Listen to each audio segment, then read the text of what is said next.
Okay, let me begin by thanking Edward and Juan for inviting me to this really exciting school. And it's good to see a new generation of string theorists being trained at this very nice school. Of course, some of you might call yourself quantum information theorists or quantum gravitician. I don't know what the right word is. But I think string theory remains the glue that holds this whole set of ideas together. And if you really want to do some computation and test our ideas, then string theory is the place where we go. So even as we are trying to sort of find new ways of reformulating our understanding of holography, I think pushing the string theory formalism to really understand quantum gravity effects is something that is worth doing. And that's going to be the topic of my talk, of my lectures. So the hurdles for string theory. So we don't have a super LHC to probe the theory directly at Planck scale. So first of all, I decided that I'll do a combination of slides and the blackboard. Because I was talking to some students over breakfast, and they said they actually haven't done any string theory. So I think some of the topics that I'm going to use, which are like bread and butter, like modular forms, is something that is nowadays considered maybe a fancy dessert. So, so I will just introduce the basic concepts that are required without going into too many details, but just to give you a flavor of how things are done. We don't even know which phase of the theory may correspond to the real world. By phase, I mean some compactification of the theory. And this is analogous to as if we knew, say, the Hamiltonian of H2O, but we don't know whether we are in the water phase or in the ice phase or in the vapor phase. And in which case, we cannot really make predictions. So how can we really be sure that string theory is the right path to quantum gravity in the absence of direct experiments? And in the absence of any, knowing which phase we are in. And a useful strategy in such situation is to focus on universal features that should hold in all phases of the theory. So if you could think of some universal properties of water that should be true in all phases, then one can learn something about the Hamiltonian of H2O. And in this way, we are a bit like the 19th century physicists who could glean information about the quantum theory of matter. For example, just by thinking about subtle properties of statistical physics, Gibbs could figure out that there has to be an n factorial identical particles, 60, 70 years before the spin statistics theorem and quantum field theory. Similarly, people like Maxwell and Jeans, they had understood that something was wrong with the specific heat of molecules and the equipartition theorem of classical statistical mechanics many years before they really had an understanding of how quantum theory works. So we would like to emulate these 19th century masters.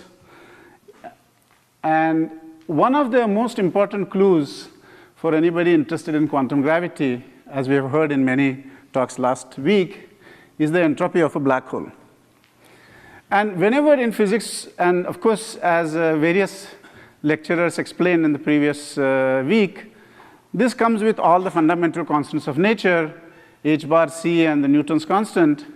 So this is a very beautiful and universal formula. And anytime we have such a nice formula in physics, it's natural to ask, can we compute corrections to it? Does it even make sense to compute corrections to it? And are the corrections big or small, and so on. So a natural question to ask, what is the exact quantum generalization of the celebrated Bekenstein-Hawking formula? And we expect from our earlier explorations that we expect, for example, from the Wald formula of generalization of Bekenstein-Hawking entropy, that the entropy should have some expansion of this form, area upon 4 with some logarithmic correction plus 1 upon area, plus possibly non-perturbative corrections which go as e to the minus area. Now, of course, notice here that area is measured in units of L Planck. So it's really like a finite size effect or fully quantum gravity effect. So computing corrections in area is the same as computing corrections in quantum gravity. So first question is, can we define such a quantity? And if we can define it, can we actually make any computation with it? Moreover, even the simplest question actually become subtle the moment you go beyond the thermodynamic limit, because once you go beyond the thermodynamic limit, it matters whether you are in the microcanonical ensemble or the canonical ensemble, and you can get different answers for the subleading terms depending on which ensemble you are using. So what ensemble should one choose? And moreover, unlike the Bekenstein-Hawking entropy formula, which comes only from the Einstein gravity, Einstein-Hilbert action, these subleading corrections actually will depend sensitively on the phase. So by phase, I mean the compactification of string theory from 10 dimensions that you're considering. So this gives you a very interesting infrared window into the ultraviolet structure of the theory, if we can really figure out a way to compute this entropy.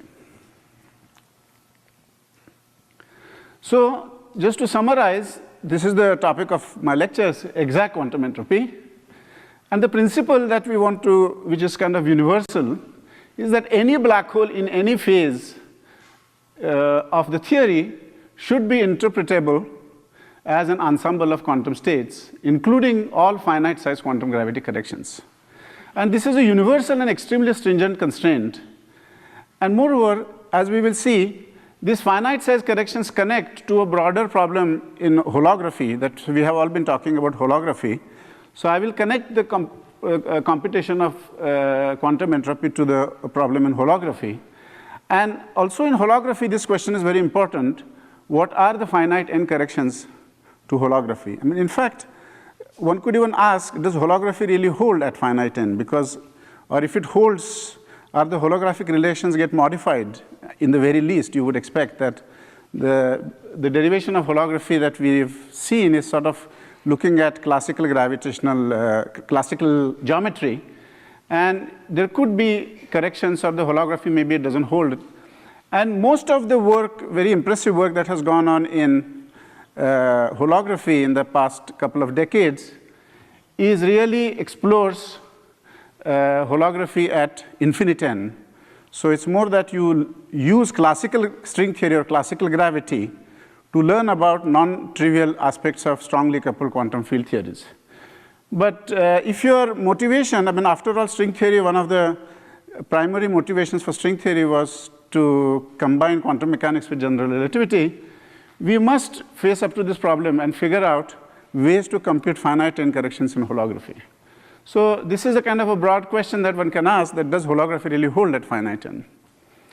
Then there is a kind of slightly philosophical question of, is quantum gravity emergent or dual to CFT? And we will see that in the course of this explorations, we will develop some new tools, which is the supersymmetric localization and supergravity. And they will provide us with some novel tools to really deal with non-perturbative quantum gravity effects. And we will be considering highly supersymmetric black holes in highly supersymmetric backgrounds.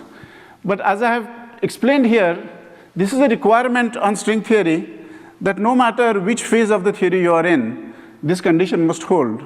And so we will do the calculation where we can. But in principle, string theory could be wrong or holography could be wrong. And we might discover that somehow the finite n effects don't actually follow the holographic principle. So this is the motivation with which I would like to start. So to begin with, let's start with a definition of the quantum entropy. So let's consider a Reisner-Nordstrom black hole in 4 dimensions. So as you know, the Reisner-Nordstrom black hole has an inner horizon and an outer horizon. So unlike the Schwarzschild black hole, it has 2 horizons.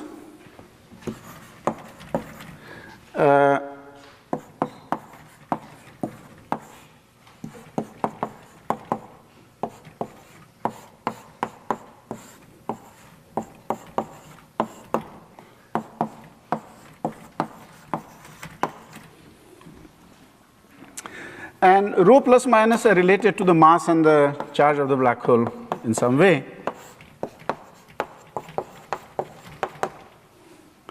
And the extremal limit corresponds to taking m is going to q. So rho plus approaches, rho plus and rho minus approach each other. And we want to take now the near horizon limit of this in a certain way.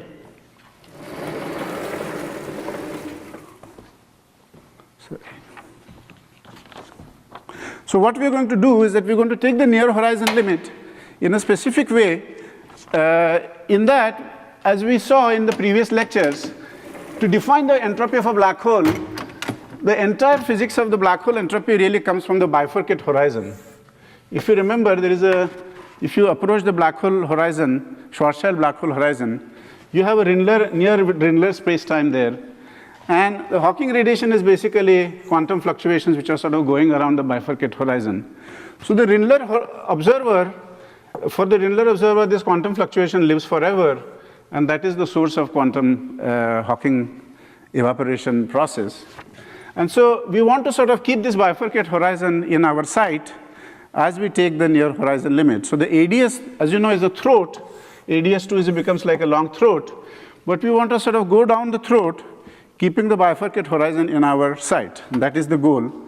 And this can be achieved by, is there an eraser? Okay. By taking a specific limit that I will describe now, that you define a coordinate rho, which is 2 times rho minus rho plus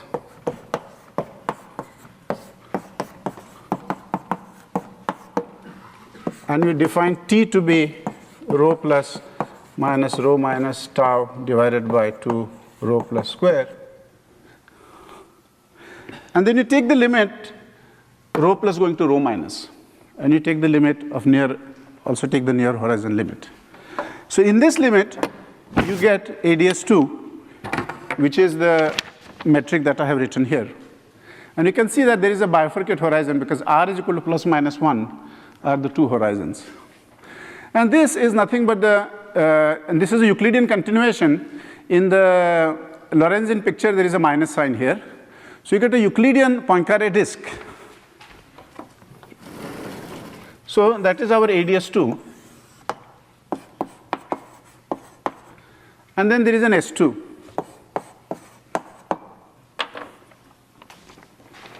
And the gauge fields has this simple form. And in general, there are some scalar fields in the problem, which also, just because of the symmetry of the problem, they cannot depend on the position if you have ADS2 symmetries. And they become some constants, xi star, which depend on the charges q and p of the black hole. So I'm going to consider a general black hole in string theory with electric charges q and magnetic charges p. And this E, small e, is the electric field on the horizon, which is in turn determined in terms of the electric and the magnetic charges. Now the advantage of doing this is that this now allows us to use the standard. So first of all, I should explain something known as the attractor phenomena.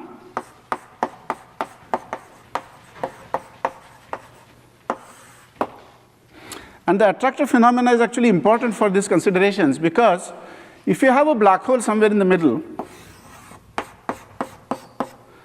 and asymptotically you have various scalar fields which correspond to the moduli of the internal Calabi-Yau compactification that you might be considering, and they can have all kinds of arbitrary values at infinity. Now, if the entropy and the near horizon geometry depended on these arbitrary values, which are continuous parameters, then you cannot expect that this would be explained by some integral counting of states. So, and the attractor mechanism actually what it shows is that if you start with some value of scalar fields at far away, they actually turn out to become functions of r in the black hole space-time. So here is your black hole horizon, which is S2. And far away at r going to infinity, they can be any value that you like, but on the horizon, they get attracted to some value which I denote by star. And basically the electric field the length of the ADS2 and all the scalar fields get attracted to the attractor values, which are determined entirely by the charges. So the charges are purely integers. So now we can try to define I'm going to now try to define a quantum entropy which generalizes the Bekenstein-Hawking entropy.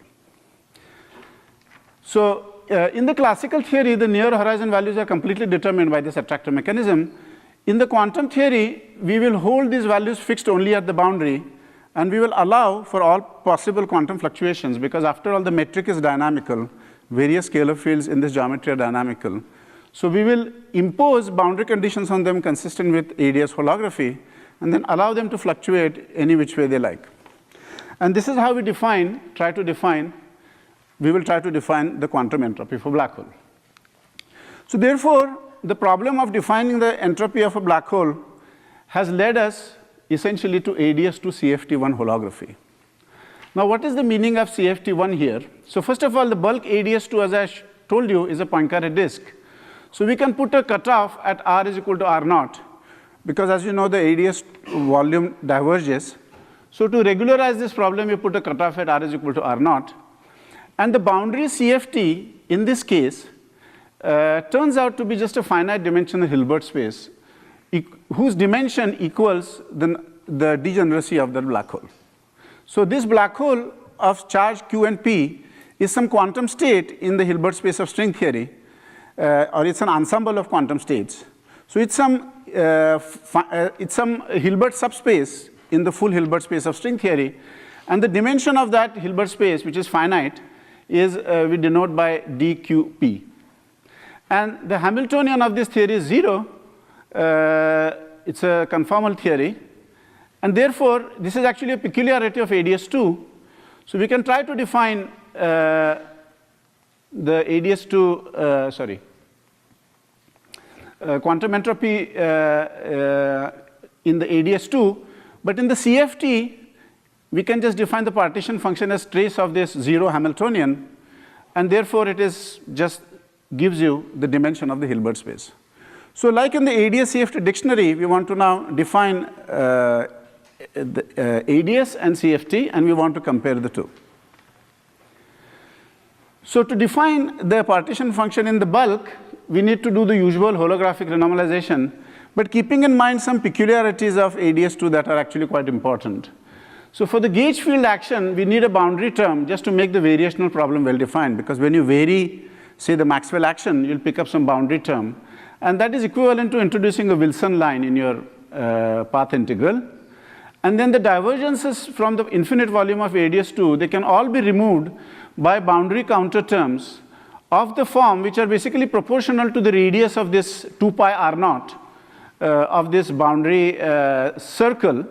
And therefore, they are essentially like shifting the origin of your boundary Hamiltonian. And in supersymmetric cases, actually, you can choose the boundary condition in such a way that, in fact, that constant is also 0. And so these divergences can be removed by boundary counter terms. And you can then define a renormalized action, taking your string theory action, the full string theory action, in 10 dimensions, and define it as there is some bulk action, then you put some boundary terms, and then you introduce this Wilson line, and you appropriately do some renormalization. And that allows you to define a renormalized action, which is your action with which you have to perform the path integral of string theory. So in the end, we take R0 to infinity. Yeah, and then we will take R0 to infinity, and we should get a finite answer. So this is different from the near radius to things that we learned. Yeah, this is very similar to how you would do holographic renormalization, say, in Yang-Mills theory, that you have to. This is different than near radius to stuff that we have been learning. Absolutely, absolutely. It's completely different from the near radius 2 stuff that we have been doing.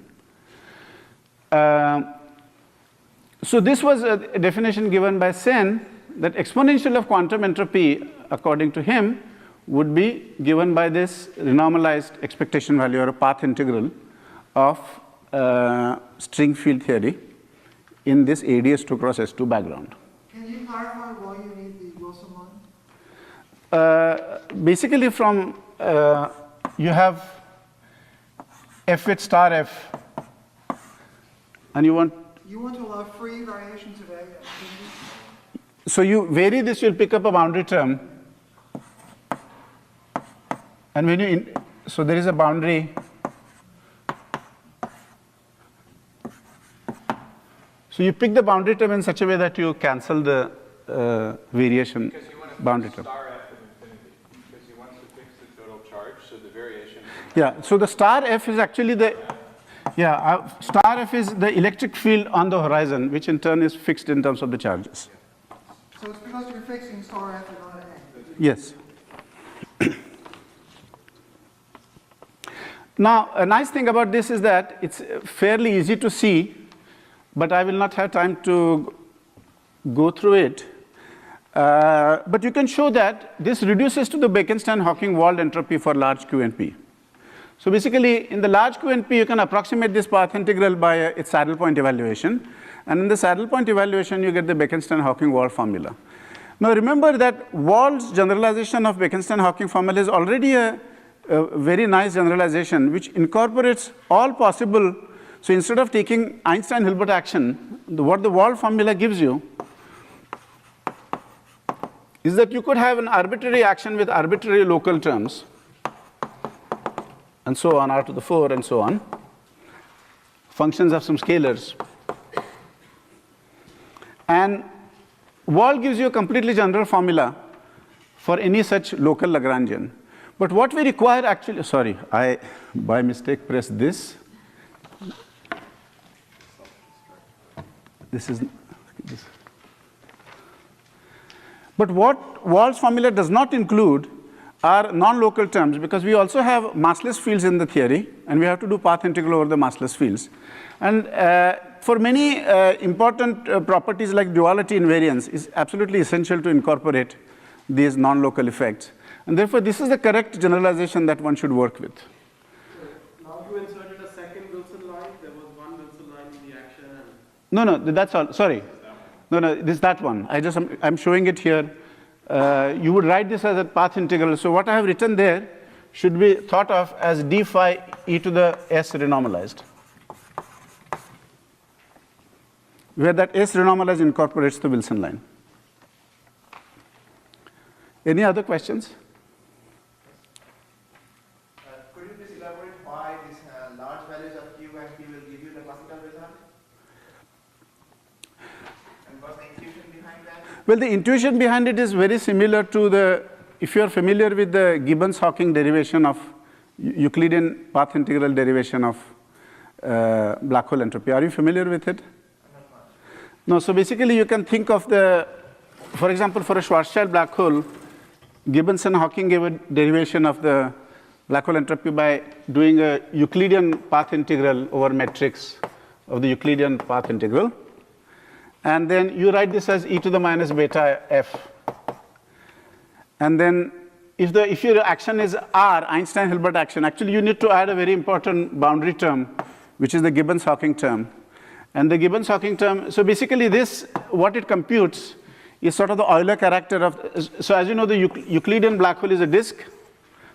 And this essentially computes the Euler character of this disk, which is 1, and then you get 16 pi over g. So you find, I think, beta f to be something like m over 2. Sorry, f is equal to m over 2. And then using the first law of thermodynamics, you get the entropy. So now this calculation more or less goes through even. There are some small differences, but I think essentially one way to show this is that the Euclidean Gibbons-Hawking derivation. Okay, so this is the problem that this is the exact statement of the quantum holography that we want to analyze, that we have a black hole on the left-hand side, which is going to be represented in string theory as a state, as an ensemble of states in some quantum Hilbert space by some brane configuration. Then we have a quantum entropy of black holes that we have defined that's related to the counting of states of this brane, which is the dqp that we defined. So there is ADS2 on the left, CFT1 on the right. So we have a Hilbert space of the string theory on the right and quantum geometry on the left. And this is the sort of exact quantum generalization of the Bekenstein-Hawking formula that we were looking for, even though it's a very formal derivation at the moment, a definition at the moment. And following Boltzmann, we should really try to understand whether this entropy can be given a meaning in terms of counting of states. So the question that I'm going to ask is that can we compute both sides of this equation? Since it's CFT1, on the right-hand side, you just had the dimension of the Hilbert space. But Yes. Is there an analogous thing in CFT2 or like in higher dimensions where you... No, so CFT1 is very special. But is there analogous thing?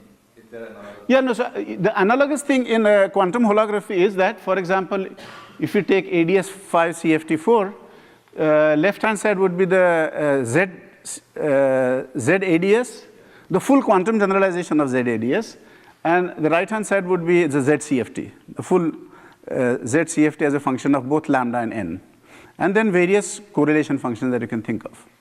So this is in complete analogy with ADS is equal to ZCFT. I'm just using them different names. I'm calling it W because of the Wilson line, which is a peculiarity of ADS, and I'm calling it D because it actually reduces to this amount. Any other questions? So anyway, trying to attempt something like this, there are a number of questions that arise. And the first question that arises is that, are you crazy? Because attempting an exact quantum calculation, because we have to integrate over all string fields, and despite heroic efforts, string field theory, if you look at the string field theory formulations, so attempting an exact quantum calculation, especially in bulk string field theory, sounds really foolhardy. And so we need some strategy to go about it. And what we're going to do is that we're going to integrate out massive string fields and use the Wilsonian local effective action for massless supergravity fields that will come out of this massive integration out, keeping all higher order terms, which can go, in principle, it can be all kinds of higher derivative terms. And this will reduce the problem to supergravity with an arbitrary local action of the kind that Wald used. And then we have to do the supergravity path integral. Okay, so that's some simplification over string field theory, but still it seems almost impossibly difficult. Sorry, what happened? So the next part of our strategy is to be brave, leave the secure domain of QFT and classical strings behind, and venture into the treacherous terrain of quantum gravity, inhabited by the fearsome dragons. And it's going to be a bit like a video game in that, because you have to, it's like a narrow path that you're running over. If you jump too far, you fall down. If you go too much to the left, then you are killed. And every once in a while, you come up with a dragon. And to kill that dragon, to slay the dragon, you need some magic weapon, a magic sword. And if you succeed in slaying the dragon, then you're rewarded with a pot of gold.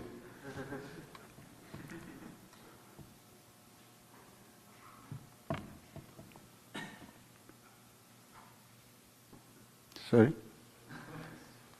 Okay. So anyway, I'm saying this only half jokingly because after all, string theory is not a video game, and life is not a simulation. We believe that string theory and holography is actually capturing some deep truth about quantum structure of spacetime, which we still don't know what it is.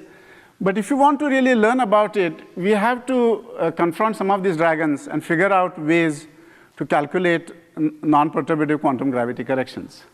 And I'm going to now tell you some of the dragons that we're going to encounter. And some of the magical weapons that we're going to use. So the first dragon is, of course, the definition of WQP. This actually already took several years, because after Hawking's work, Wald actually, for his own reason as a general relativist, had Wald's generalization of the entropy after, maybe 20 years after Wittgenstein-Hawking entropy. And then to find the sense generalization of quantum entropy took another 10 years. But finally, we have some formula that we can work with. And the magic weapon in this case was the ADS-CFT correspondence, because that's what exactly told us how to put the boundary conditions. Then counting of DQP is actually also a dragon. And we have somehow mastered it in some cases, not for all black holes, but for some interesting class of black holes in n equal to 8 and n equal to 4. Now we have a precise and completely understood formula for the whole set of non-perturbative states in string theory. And the magic weapon in that case are d-branes and various dualities that we had learned in the 90s. Then, it's not me. Then, first of all, Boltzmann, most of these counting formulas actually are done for some kind of an index, because you can never compute in quantum field theory so easily and strongly coupled quantum field theory. Whereas Boltzmann really wants you to compare the second law of thermodynamics or first law of thermodynamics. Boltzmann didn't know anything about indices. He was talking about degeneracy. So we need some argument to relate the degeneracy to an index if you're planning to do some exact comparison. So the magic weapon in that case, so degeneracy is the dragon, and the magic weapon is going to be, we're going to relate it to some index in a precise way and use some power of modularity to sort of master it. Then computing a path integral generically in quantum field theory is a really difficult task. And what is going to help us is localization techniques in supergravity, in supersymmetric quantum field theories. But even this localization, actually trying to implement it in supergravity is a complicated task. And what is going to help us is off-shell supergravity. And I will describe all of them as we come along. Nevertheless, the supergravity action contains all kinds of infinite derivative terms. And how are we even going to make any progress? And what is going to help us is some non-renormalization theorems, which will tell you that a large class of these infinite terms actually vanish on the black hole horizon. So then we are left with a manageable problem where we have some finite number of terms in the supergravity action, and using supergravity localization, we will be able to reduce the path integral to a finite dimensional integral. And in some cases, you can actually even do that finite dimensional integral analytically, and we will be able to get exact results. Then another thing that we'll encounter are some very subtle number theoretic phases called the Kloosterman phases. And what will be our magic weapon in that case will be some results from knot theory having to do with Chern-Simons terms. And then another one which I will not talk about is this phenomenon of wall crossing, that even if you actually calculate the degeneracies in some quantum field theory, they jump as you cross the walls in moduli space. And the magic weapon to tame this dragon is going to be the mock Jacobi forms, which I will not talk about. Okay, so now equipped with this various magical weapons, okay, well, some of them, now we can sort of start this calculation. So first of all, let me explain what choice of the ensemble one must use. So the gauge field in ADS2 behaves in some gauge we can set AR equal to 0. So the A theta component of the gauge, so if you remember, the metric had, you have a Poincaré disk, and R is the radius of the Poincaré disk, and theta is the theta coordinate of the Poincaré disk. So A theta, as R goes to infinity, behaves like, has a linear piece, because basically the equation of motion for A theta is just d square, it's just the second order equation. You'll get something like d square by dr square, A theta is equal to 0. And you have a linear piece and a constant piece. And the electric field is the electric field EI. So a natural choice, again following rules of ADS-CFT, is to hold the non-normalizable mode or the growing mode fixed. And therefore, that corresponds to holding the electric field. And the electric field in turn is determined in terms of the charges by Gauss law. So therefore, it corresponds to holding the charge of the black hole fixed and allow the chemical potential to fluctuate. This is actually quite different. For example, if you're in 4 dimensions, you would get something like A would go as 1 upon R plus mu, and 1 upon R is not the dominant piece. So in 4 dimensions, it would have been, in 4 dimensions would have gotten something like 1 upon R plus mu. And you would have, in that case, it would have been more natural to hold mu fixed and let A fluctuate. So we are going to do the opposite in ADS2, and that's actually important. And that tells us that we are naturally in a microcanonical ensemble rather than in the canonical ensemble or the grand canonical ensemble. This allows us to argue that degeneracy is actually index. Degeneracy is what Boltzmann wants, and index is what we can compute. But by this argument, we are going to slay this dragon, and we are going to show that degeneracy is equal to index. So the near horizon ADS2 has an SU11 symmetry, the SL2R symmetry. Now, if you demand 4 supersymmetries for the black hole, then just the closure of the algebra tells you that it should have a SU11/2 supergroup of symmetries. So it has an SU2 bosonic factor. And therefore, the horizon must have an SU2 symmetry. And this is consistent with the fact that if you have analyzed some black holes in 4 dimensions, there are no supersymmetric black holes in 4 dimensions that are rotating, for example. There are only spherically symmetric black holes exist. So classically, the black hole horizon is of a supersymmetric black hole is spherically symmetric. And that is consistent with this argument. And moreover, since I just argued that we should use microcanonical ensemble, it implies that the J should be 0 rather than the chemical potential.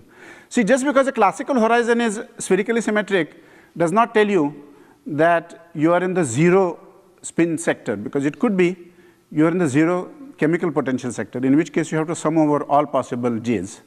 But the previous argument tells you that J has to be 0. And therefore, we conclude that all horizon degrees of freedom are bosonic. And so this is some kind of what is called like a vanishing theorem. The trace of 1, which is like number of bosons plus number of fermions, should be equal to trace of -1 to the f, which is number of bosons minus number of fermions. And this equation has a solution only if NF is equal to 0. So that's kind of a vanishing theorem that the fermionic NF is equal to 0. So now we need to, so now we have 2 things under control. We have a definition of W, and we are happy to compute an index because we know that that can be somehow be related to the degeneracy. I mean, there are some subtleties here which I'm sort of glossing over, but this is very well understood. So let me take a simple example of counting, because now many of you have not probably used D-brains and so on in your work, perhaps.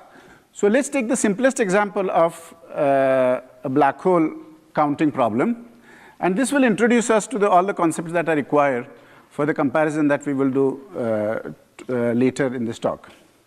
So one of the simplest set of BPS states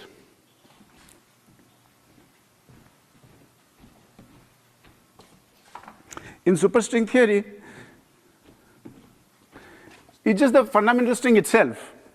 So you can just take a big fundamental string. Suppose you have some superstring compactified on, say, T6, let's say T5 cross S1.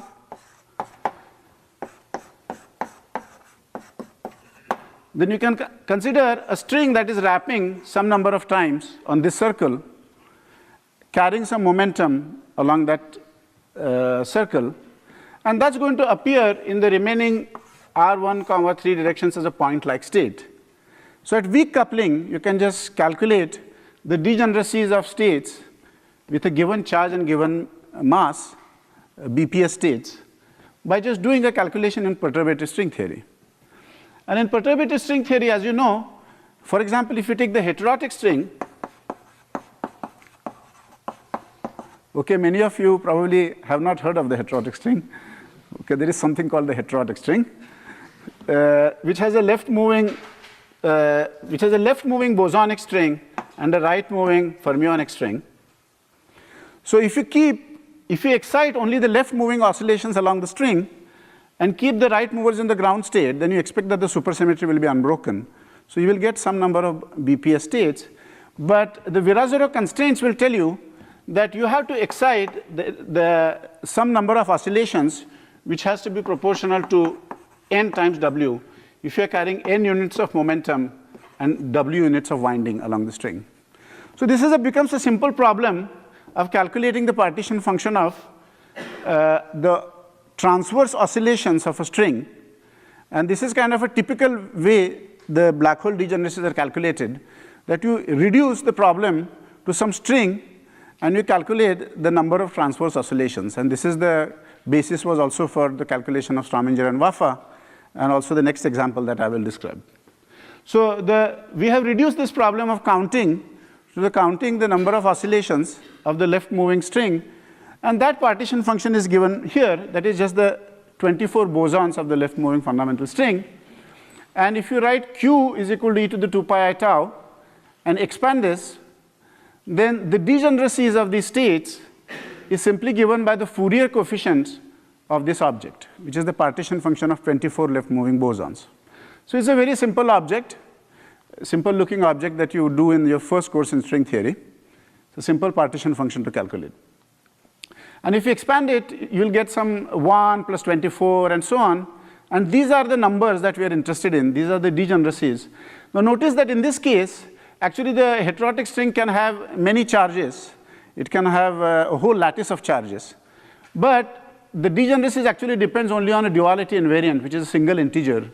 So instead of it depending on some 56 integers, the answer actually ends up depending on only a single integer. And d of delta, so I will henceforth, instead of denoting a d of qp, I will call it d of delta. And d of delta is simply given by c of delta. The next, now one of the important properties of this function is that it has modular symmetry. And this is something that you know because it's a conformal field theory. So path integral of a conformal field theory is guaranteed to be modular invariant because if you have the measure properly defined, because modular transformation will basically just change the scale factor of the metric, the worldsheet metric, and that for conformal field theory is insensitive to that. So a modular function is a holomorphic function on an upper half plane which is essentially invariant up to this weight under the modular group. And the modular group is this SL to Z, a matrix is ABCD, where ABCD are integers and AD minus BC is 1. And our Z tau, by this definition, is a modular form of weight minus 12. You said the partition function should be modular invariant. Okay, so here we are computing a left moving partition function. So if you actually computed so here we are taking some kind of a chiral, it's because of that it has a weight, otherwise, and yeah, if you had a properly defined path integral, then it would have to be modular invariant. So what is nice about modular symmetry? See, modular symmetry means that it is something extremely symmetrical. So this function is extremely symmetrical. And that actually has lots of consequences, which is why modular symmetry is so powerful. So for example, if I expand this function, previous one, in terms of some Fourier coefficients, what is nice about modular symmetry is that because of this huge symmetry of the function, just knowing the first few Fourier coefficients is actually enough to sometimes determine the full function. So you don't need to determine all the infinite Fourier coefficients. Once you know the first few Fourier coefficients, you can determine the whole function. So that sort of is the power of modular symmetry. But what is important for us is this very beautiful formula. And this is our first kind of pot of gold. And this is really solid gold. This is called the Hardy-Ramanujan Rademacher formula. And what it does is that it expresses the Fourier coefficients of modular forms as an exact convergent expansion in terms of complex analytic functions and some phases. So C of n of this function that I wrote down before, this function, this simple looking function of the 24-dimensional bosonic string, left movers of the bosonic string, has this very nice expansion, and where these are modified Bessel functions which are defined by some integral representation like that, and these are some phases. So this is a completely exact and beautiful formula, and what is nice about it is that it expresses an integer which otherwise we cannot get our hands on in terms of analytic functions, because a Bessel function is an analytic function. So this is called analytic number theory, that something which is an integer you express in terms of analytic functions. And I'm sure all of you are familiar with Cardy's formula. So this is a, sorry, what did I do?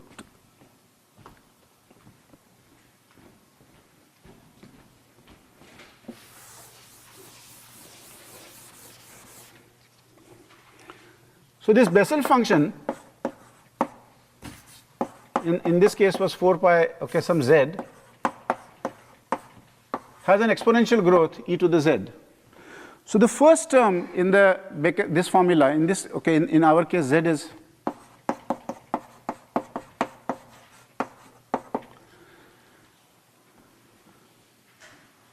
so the first term in this expansion has an exponential term, and that is nothing but the Cardy formula. If you remember, the Cardy formula for conformal field theory is something like this goes as e to the square root of Cn divided by 6, 2 pi is the Cardy formula for the coefficients of a conformal field theory. And in this case, since we have 24 bosons, central charge is 6, so that's exactly the 4 pi square root of n that we are getting. And therefore, this expression is a full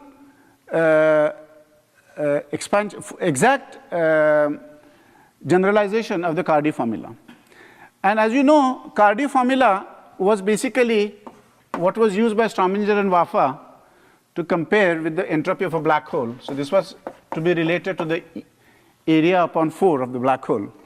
So the leading Cardy formula was corresponding to the leading Bekenstein-Hawking entropy. So therefore, this beautiful generalization is exactly what the kind of formula that we need if you want to prove holography at the quantum level. So this incorporates all possible 1 upon area corrections, as well as the terms which are down by 1 upon c are exponentially suppressed compared to the area formula. So the next term is going to look like e to the area upon 4 divided by 2. And this is exponentially suppressed compared to the leading term. So therefore, this Hardy-Ramanujan Rademacher formula is exactly the kind of thing that we are looking for, which should have an analog.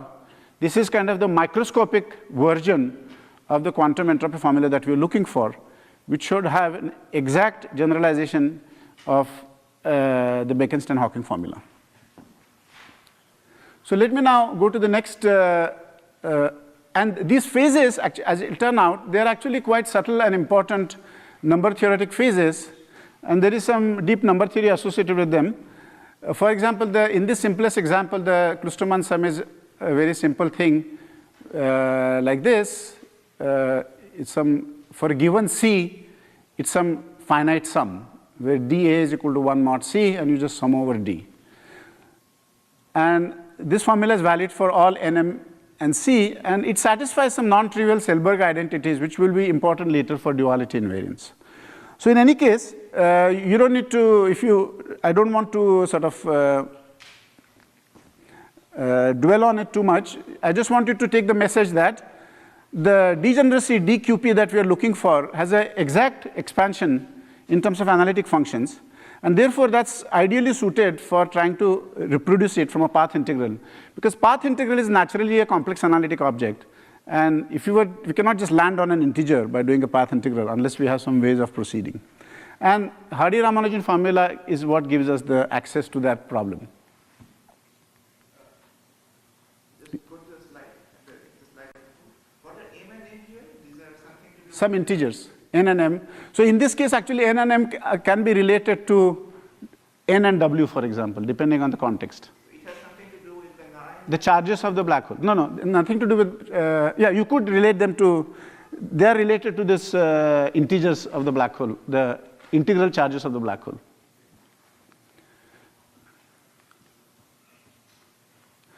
So now let me take the next example, which is the Dionic states in n equal to 8 theory, and which is what we will focus on mostly.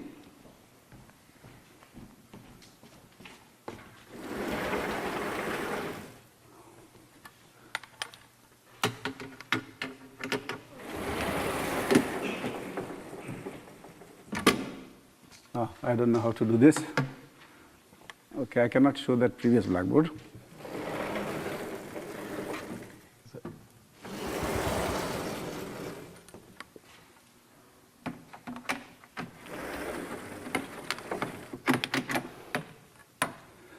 Okay, so let's move on to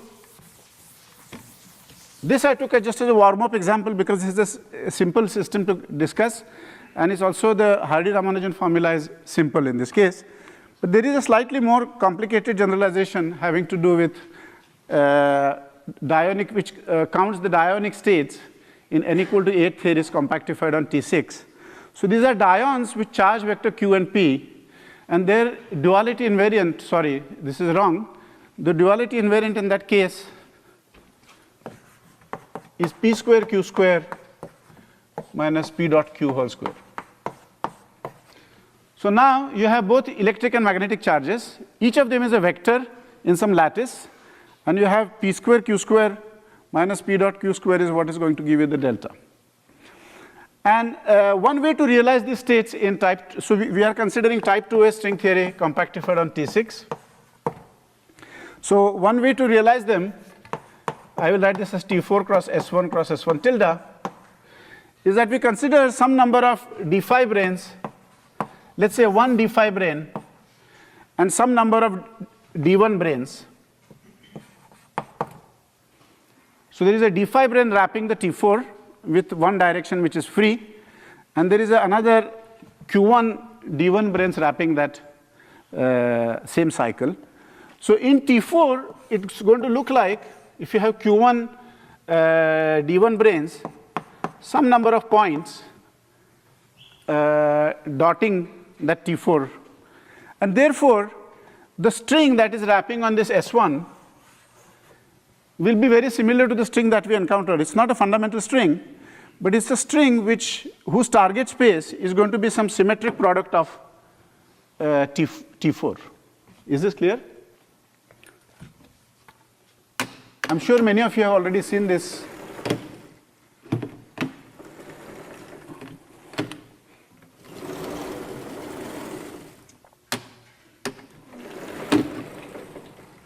So the main point is that for this d1, d5 p system, once again you have a string whose target space has some copies of T4 to the power q1 divided by a symmetric product. And let's first look at the q1 is equal to 1 case. Just a target space is just T4. So T4 means you have 4 bosons and 4 fermions if you supersymmetrize it. And that basically explains this formula. If you compute some appropriate index in this conformal field theory, then you see that this 1 minus qr to the 4 is exactly like the bosonic computation that we had done. And the fermions are charged under the rotation symmetry, SU2 rotation symmetry, the R symmetry. And therefore, the fermions actually give a partition function which looks like 1 minus qr to the y square. Half of them are rotating one way, the half of them are rotating the other way. So this is the partition function that we get. And this also turns out to be some nice, it's a modular form theta square. It's a Jacobi theta function divided by eta to the 6, where eta is the Dedekind eta function. So, but once again, you don't need to know any modular forms. You can just put it on a computer and calculate the Fourier coefficients. So at least in the formula on the few slides ago, where was the theory dependence? Like you had a formula for C of n here. Yeah, so here it depends on the weight of the modular form was 12, and that corresponds to I tilde of 13. If the weight of the modular form is different, then this will change, for example.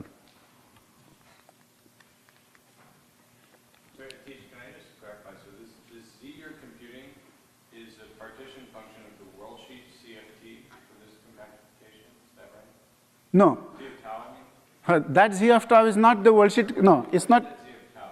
That z of tau, you think of, suppose you consider a big macroscopic winding string. You think of it as the brane dynamics of that macroscopic string. In that case, it happens to be described by just the fundamental string dynamics, so you can just calculate it. But just like you think of a D string, the dynamics of the D string is described by some modes living on that string. Similarly, the dynamics of a fundamental string is described by 24 bosons living on that string. And the string can move in 24 directions. So the string is wrapping something? Yeah, the string is wrapping some circle, and there are 24 transverse directions. Yeah, so think of a string going like that, and there are 24 transverse directions in which it can move. It's going in the T6. Yeah, it can going in the T6, and also because of heterotic, you have some 16-dimensional lattice inside. So it's think of it as a 24-dimensional bosonic string. So you have a bosonic string here and 24-dimensional transverse space, and therefore you have 24 bosons living on the world volume of the string. It's exactly how it works for, say, a D brane. I think I already got lost. Okay. My question is that when you calculate this, they call all the ones following the top, they call y. It is the full partition function or only the low energy excitation. It seems you just count some Carroll state. Yes. But finally you have some crazy way to build a modular invariant partition function. No, so I'm not developing any modular invariant partition function. Suppose you are considering a single D1 string, and you want to calculate some low-lying BPS, you want to calculate some BPS states in this D1 string. Then how will you calculate it? You look at the gauge theory living on the D1 string, whose low energy dynamics will be described by some 4 transverse bosons. And then you can compute some chiral quantity in that, which corresponds to the BPS states of that system. But this is only the low energy state. No, but because those are BPS states, because there are supersymmetric states, that calculation is valid also at strong coupling. So even though you are doing a apparently a weak coupling calculation, by the usual arguments of how the BPS spectrum is protected by supersymmetry, so you can extend it to strongly coupled region. Yeah, a priori you're right that we are not computing the. Does that answer the question? No? Okay, so sorry. What part is not clear? No, I just want. I don't know. Okay, maybe we can discuss it in the discussion session. Think about it. It seems like that your result at least it captures the Kelly formula. It's Your not, result at least captures the Kelly formula. at least captures Hardy formula. Yes. Yes. But not for any CFT. These are some BPS states in a CFT. It's some elliptic genus of a CFT. It's not the partition function of the CFT. So it's some semi-topological object in the CFT and not the partition function of the CFT. It's only that this therefore it is exact BPS Hardy function for BPS. Yes, yes, yes. Yes, okay, so what we are computing is an elliptic genus of CFT. Let me maybe, I was trying to avoid using unnecessary terms, but okay. So the elliptic genus of a CFT is, roughly speaking, what you're computing are right-moving ground states with left-moving oscillation. So given any CFT, supersymmetric CFT with say 2, 2 supersymmetry, you can compute trace -1 to the f right, and that is computes the Witten index of the right-moving superstring, right-moving conformal field theory with arbitrary left-moving oscillations. And that object is protected by supersymmetry. So as you move around in the moduli space of this conformal field theories, that quantity does not change. I mean, there can be jumps, but. Sorry, just to try and be clear, so this tau has to do with the length of the circle that the string is wrapping compared to the temperature? No, this tau is just a fake, no, tau is just the tau parameter in when you compute, it's just when you compute the, yeah, it has nothing to do with the. Yeah, it's an auxiliary chemical potential. It's basically e to the, okay. Suppose you were computing the partition function of 24 bosons, you will write it as trace e to the minus beta h of the bosonic theory, where h is nothing but the Virasoro L0 of the left moving. So my q is nothing but e to the minus beta. So it's the chemical potential corresponding to the Virasoro L0. Yes, yes. It's the chemical potential of the world volume theory corresponding to the L0 of that theory. But it corresponds to the space-time chemical potential for the moment. And it also corresponds to, because you have suppose you have a string here, and it is carrying left-moving momentum, then the L0 is related to that momentum. And so therefore, L0 is related to the space-time momentum. And therefore, indirectly, this is a chemical potential for that momentum.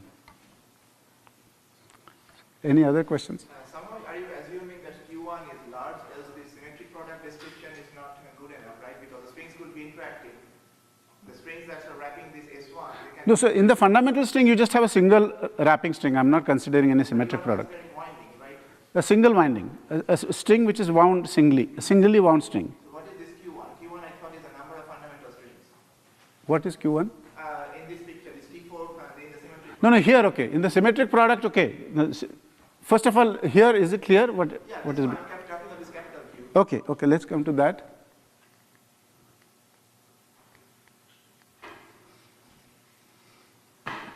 Yeah, so here, if you just have a single Q1, then it is clear the target space is just T4.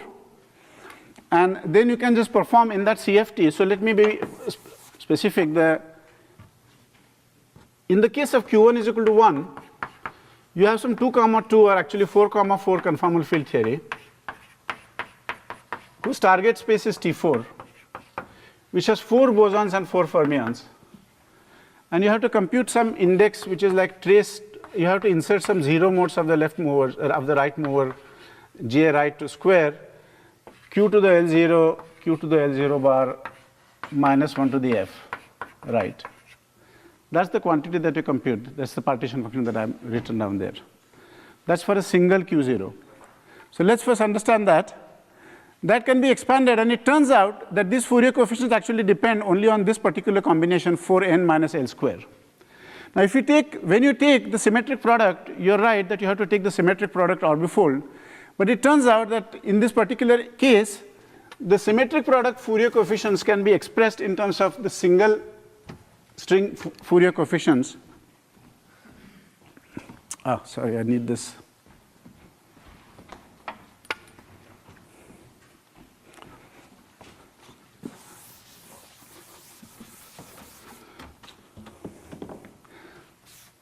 So we have CNL actually depend only on C4n minus L square. When we had a single Q1 is equal to 1. If you have Q1 is equal to M, it turns out that the formula just gets modified. The degeneracy can be read off from this same function just by replacing n by mn minus L square. Okay, it's not immediately obvious how to do this, but just take it from me. It's a fairly straightforward calculation to show that the Fourier coefficients of the symmetric product CFT are given in terms of the Fourier coefficients of just a single copy of T4 by this simple formula. So once you know the Fourier coefficient of this function, you have computed the degeneracies of also when Q1 is equal to M. But how is this string related to this Q1? It falls off as Q1 increases? Sorry? The interaction between the two strings, the two CFTs, you are writing as product. Yeah, so you have to take the symmetric product CFT and do a computation in that. So instead of doing this elliptic genus in the single copy of T4, you have to calculate the elliptic genus in the orbifold, symmetric orbifold of the T4. And there are standard techniques to do that. And if you do that, you will get this result. No, but my question is, what guarantees that the two CFTs are not talking to each other, that the dots are not talking to each other? No, so actually, they are talking to each other because you have a symmetric product, right? Yes. So the strings there will be long strings and there will be strings of various lengths. And you have to take all that into account to compute this elliptic genus. And when you do the calculation, at the end of the day, the main result that I want to emphasize is that everything can be expressed in terms of the Fourier coefficient of the single copy. And you don't need to do something more. So the net result is that the degeneracy of these Dionic states is expressed in terms of C of delta, which are some Fourier coefficients. So you can just calculate a few of them just sitting here, and just because it's a fairly simple function. And they are given by d of delta is equal to minus 1 to the delta plus 1 c of delta. Now, this function that I wrote down turns out to be a Jacobi form, which means that it has some, in addition to modular symmetry, it also has some nice shift symmetries. So basically, it's highly symmetric in the tau variable, and it's highly symmetric in the z variable. So you can think of z as a coordinate on a torus. So it's like, think of it as a coordinate on a torus, whose tau parameter is tau. And we expect that the answer is elliptic symmetry simply says that it's a doubly periodic function on the upper half plane up to some phases. And using these two properties, once again, there is a very nice Hardy-Ramanujan Rademacher expansion of the form that I wrote down earlier, but which is slightly more complicated. And in this particular case, the Hardy-Ramanujan Rademacher expansion looks like this, okay, where Kc of delta are once again some Kloosterman phases. There is a Bessel function here, and that expresses these integers completely exactly in a convergent expansion.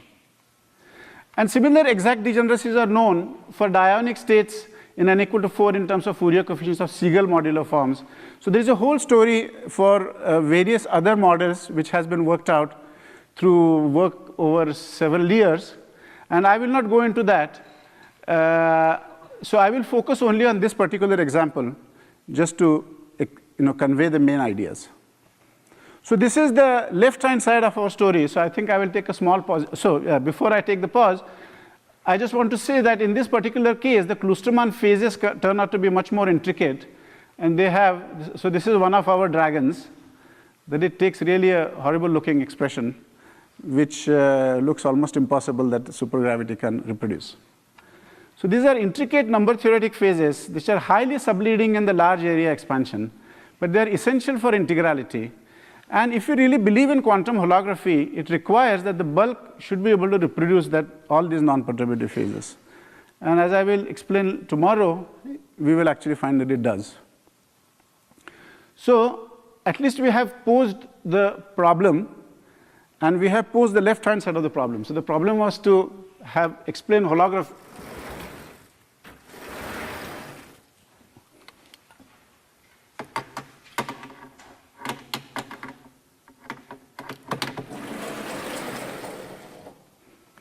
The problem was that we wanted to prove holography in this.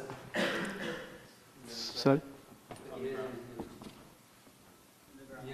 In the floor, okay. I would not have found it.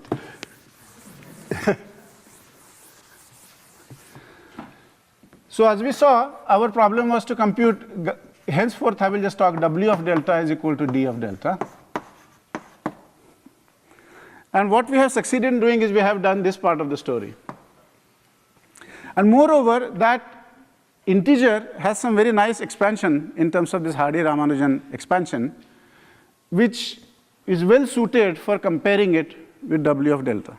So our next task, if we really believe in holography, or if you want to study quantum holography, is to use this data to learn about W of delta. And this is sort of going backwards. I mean, so as I said, a lot of the work in holography was to use classical gravity to learn interesting properties of quantum field theory. Now we sort of want to send the arrow backwards, because if holography is true, we should use quantum field theory to learn something about the quantum gravity effects, which is what we are really after. So our next task is going to be try to compute W of delta as far as we can take it. And that's not going to be easy. The computation of D of delta was relatively easy because the rules were kind of well defined. And here we have to sort of follow our nose and sort of play this video game, as I will explain. So the path integral, but already we see the power of quantum holography. The path integral W of delta in the near horizon ADS2, we have defined as a generalization of Wald entropy, including the non-local effects from massless loops. And it implies two things. One is that W of delta should be equal to D of delta. And this is a highly non-trivial prediction for a path integral, that the path integral should somehow become an integer. And there is another prediction that D of delta is equal to W of delta, which is a non-trivial prediction for an index, that the index that we have computed must be positive, because by the argument that I gave, index is equal to degeneracy. And here is the already pot of gold. This is the positivity that we saw. If you look at the C of delta for this particular function, it looks like this: minus 12, 39, minus 56, 152, minus 208, as delta changes from 4, 7, 8, and so on. And so note that they are alternating in sign. So therefore, D of delta is strictly positive, as it should be. So it correctly shows that even though we were computing an index, we landed up with a degeneracy. And it would be surprising for a number theorist, because in number theory, for example, there is no reason why the Fourier coefficients of a modular form should have any particular sign or should have any regularity. It's really holography that tells you that this particular modular form, which if it claims to be dual to some ADS2, should have this property, and it does. This would also be surprising for a quantum field theorist, because if you computed an index in a quantum mechanical system, there is no guarantee that it should receive contributions only from the bosonic states. So this is a prediction from infrared quantum gravity for black holes, which is borne out by the ultraviolet structure of string theory, namely all this whole structure of D branes and so on, the dualities that we used. I actually also hit some of the details of the derivation of this D of delta. You have to put some Kaluza-Klein monopole and so on. All that various duality changes you have to do, and all that is sort of is borne out by this what is required from holography is actually borne out by that UV structure of the theory. So let me take a pause here to ask if there are any questions. So where did the CFT1 come in so far? You are saying we calculated. The CFT1 is gone. The only thing that we take from CFT1 is the dimension of the Hilbert space, and that's what we are computing. CFT1 is just D of delta. But how are you saying that the thing that we computed, like the index that we computed, is the same as the number of states in CFT1? Because there is no, I didn't see any CFT1. Like, where did the fact that we were in the CFT1? The point is that even though we thought of it as a string, it's like a Strominger of a string, you are actually looking at some left moving excitations of that string for a fixed value of L0. And so the CFT1, what it does is that it focuses your attention onto just a set of, so you have some conformal field theory, the right movers are in the ground state and the left movers are excited to value L0 is equal to some n. And what CFT1 is doing, and there is a gap in between. CFT1 is sort of focusing, when you take the near horizon limit of the black hole, you're only counting these states, and that is the degeneracy that you're looking at. I think maybe instead of CFT1, you could say BPS states. BPS states, yes. Okay, but it's really dual to the ADS2, so it really is CFT1. Well, to the ground states of it. Yeah, to the ground states. Not any dynamics. So. Yeah, there is no dynamics. It's a boring CFT1. I mean, a finite dimensional Hilbert space with it's a finite dimensional, the CFT1 is really a finite dimensional vector space with 0 Hamiltonian. Okay, maybe I should speed up a bit. But the goal is that we want to regard this particular example that I described as kind of a harmonic oscillator of quantum holography. So, we have all been, holography has become a kind of an article of faith, and we sort of want to see whether it's really true. I mean, it's always good to have a simple example where we can actually work out. So n equal to 4 Yang-Mills is one example.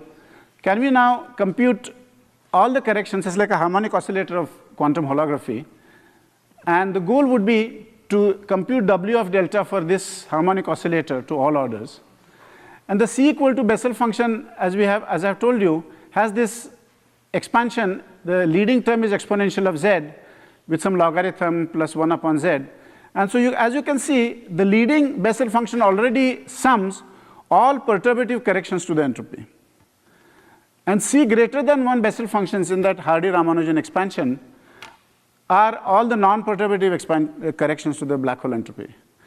And our ambition is to reproduce this entire structure from the path integral. So can we compute all terms from the bulk to prove quantum holography for this harmonic oscillator and see how far we can go? So we want to compute W of delta, and the structure of the microscopic answer suggests that W of delta should have an expansion of the same form. Is some kind of a WC of delta, C going from 1 to infinity. And we will find that WCF delta actually arise from some ZC orbifold saddle point of this path integral, and which will turn out to be exact because of some localization arguments that I will give later. And the higher C are exponentially subleading. And in fact, generally in quantum mechanics or in quantum field theory, it does not make sense to keep highly subleading saddle points when you're doing some saddle point evaluation, because already the loops around a given saddle point, which gives you the perturbative expansion, they at best give you an asymptotic expansion, so they don't converge. And so they will end up dominating any subleading non-perturbative corrections that you are after. And therefore, we need some way of evaluating WCF delta exactly without using saddle point evaluation. But of course, in physics, the only tool that we really know how to do calculations is to do a Gaussian integral, which means that reduce everything to a saddle point evaluation. And what localization does is that localization methods allow you to do is that because of localization, oftentimes saddle point approximation becomes exact. And that's the trick that we're going to use to evaluate. So let me now explain this trick of localization of path integrals.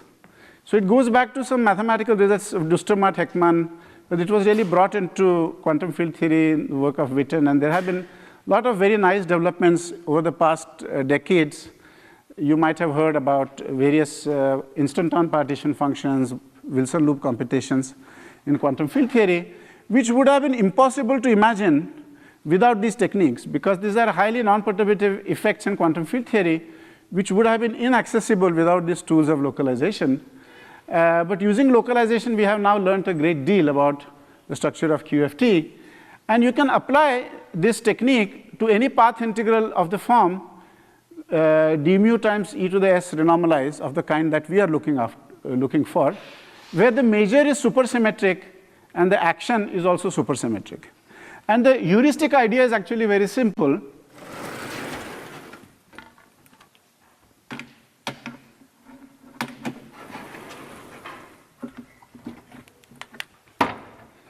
So the heuristic idea of the localization is as follows. The integral of a Grassmann integral is 0. If you have a Grassmann integration d of theta, then the Grassmann integral d theta is 0. So now imagine you are doing some integral in a supermanifold. And you are computing some path in some integral which is d mu times some function. And if this function as well as the measure are independent of some invariant under some Grassmann symmetry, like supersymmetry, then like you do in gauge theory, Fourier-Popov procedure, you can slice your manifold in terms of orbits of that symmetry and things transverse to it. I mean, you're not going to gauge it, but you can just rewrite the path integral in terms of the orbits of the group and things transverse to it.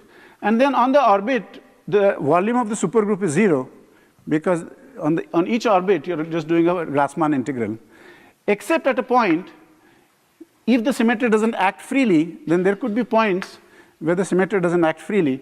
So essentially, the path integral will collapse to the fixed points of some Q supersymmetry, under which, so this is a Q vector field acting on the supermanifold. And if the path integral is invariant under some Q supersymmetry, then it localizes to the fixed points of that symmetry. And the fixed points of Q supersymmetry are nothing but the BPS configurations of that symmetry. So if you're lucky, sometimes you can actually collapse an entire path integral, which is an infinite dimensional object, to just a finite dimensional integral. And that's the trick that we are going to use. So the question is that can we localize supergravity path integrals?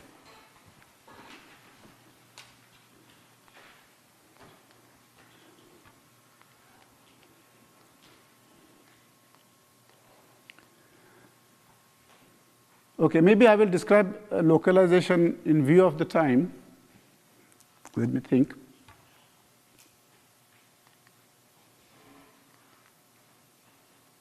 Okay, let me explain the localization technique more generally tomorrow. But if you want to apply localization to supergravity, Okay, no, let me go through these slides quickly. So localization can be applied. This is the intuitive idea, but you can make it a little bit more, you can formalize it a little bit. So consider a super manifold M with an integration measure d mu. Let Q be an odd fermionic vector field on this manifold such that square of that is some Hamiltonian, some bosonic symmetry for a compact bosonic vector field H. And the measure is invariant under Q, which means that the divergence of this vector field is 0 with respect to that measure. So if you think about a Riemannian manifold, what that means is like,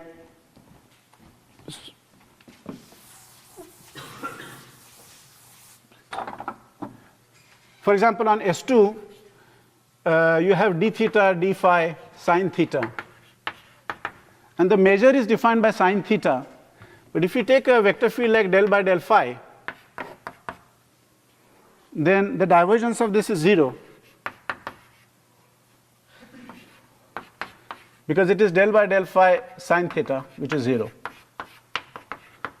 So the divergence is basically square root of G in a Riemannian manifold times del nu, G mu nu.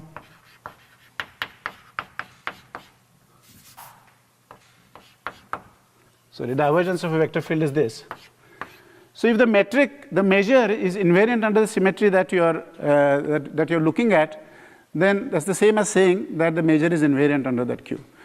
And note that Q is nilpotent. I mean Q square is 0 on H invariant configurations. So this is called the equivariant cohomology, because it's like the Dirham operator d square, which is 0, but it's a d square operator only on H invariant configuration. So it's like you can, just like you can study Dirham cohomology, you can study equivariant cohomology. And field space, in our case, the supermanifold is just the field space, which is infinite dimensional. Q is a supersymmetry and H is a killing symmetry. In this case, you can apply localization technique as follows. You can deform the integral by adding to it a term called lambda qv, where q is an H invariant fermionic function, which means that H of v, which is H of v is 0. And then it's easy to prove that this integral is invariant under this deformation, which means that d of d lambda of this z of lambda is 0.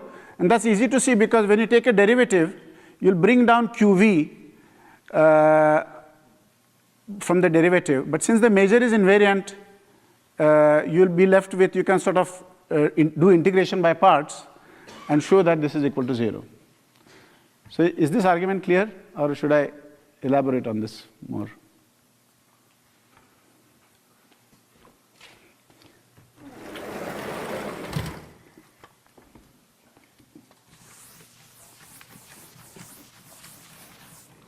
So all that I'm doing is that I'm bringing down qv, but since the action is invariant, I can just put everything inside q, and using the fact that the measure is invariant, I can integrate by parts. I think your last formula was missing a V inside the parentheses. Sorry, yeah, it should have a V also, sorry. Yeah, here I wrote it here, but I missed out there.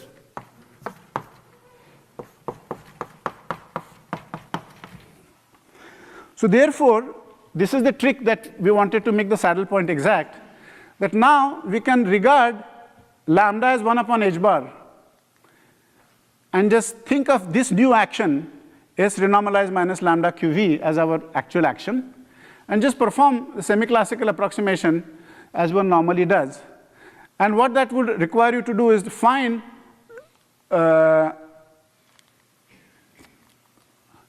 you have to find the critical manifold, which are the critical points of the QV action, just like when you do a saddle point evaluation of some path integral. You just find the critical points of that path integral of the action, and you evaluate the action on that critical manifold.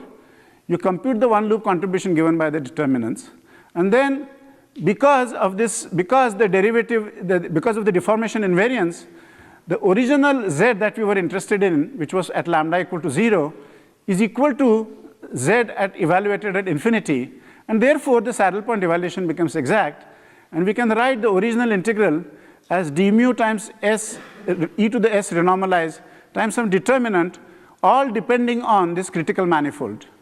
So this critical manifold are the fixed points of the Q supersymmetry. So that sort of is the formalization of that intuitive argument I gave you. There is a Q supersymmetry acting on the field space, and there are some fixed points. And in many cases, as in our case, as we will see, it turns out to be a finite dimensional critical manifold. And then you can really have reduced the path integral to a finite dimensional integral.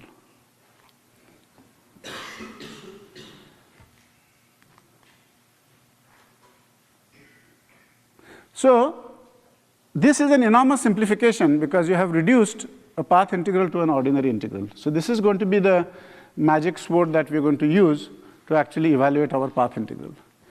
But now, if you want to actually apply this to supergravity, there are many challenges. I mean, this is well-established technique now in quantum field theory. But in supergravity, there are many new challenges that you have to face. The Euclidean gravity, the conformal factor has a wrong sign. The metric itself is dynamical.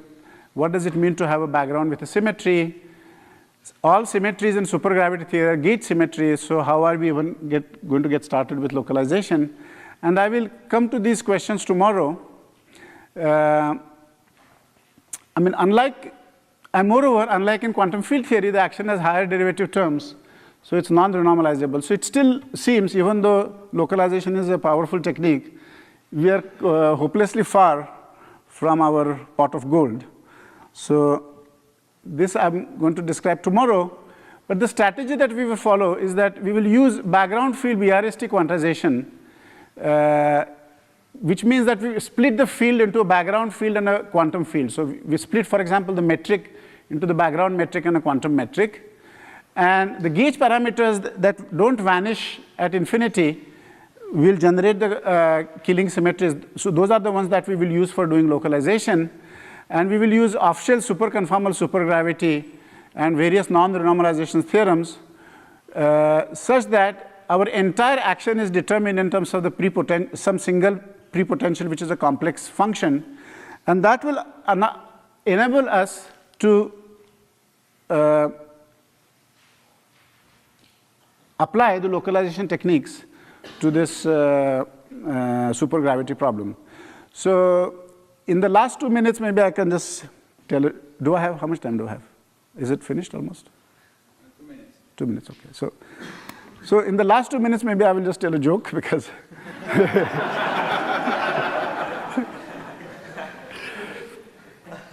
no, because when I was a graduate student, I always thought that supergravity was a luxury that I could live without. And in fact, there was a nice quip by Sidney Coleman. He used to say, I'm uninterested in gravity, and I'm super uninterested in supergravity. But look where we are here today. I mean, I think he was a master quantum field theorist, but I think today's quantum field theorists cannot afford to ignore gravity, because as we know, strongly coupled quantum field theories are actually secretly theories of gravity. And we cannot also afford to ignore supergravity. So I was actually and if you look at supergravity, off-shell supergravity, at first sight, it looks pretty awful. But as I was trying to deal with this problem, I sort of came to appreciate her beauty, And the beauty of supergravity, I mean, it doesn't move forward. It's an unconventional beauty, so you have to.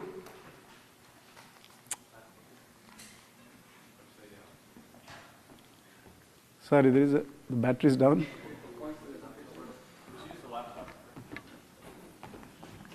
Maybe. Okay, anyway, I think I can take up about my comments about the beauty of supergravity tomorrow.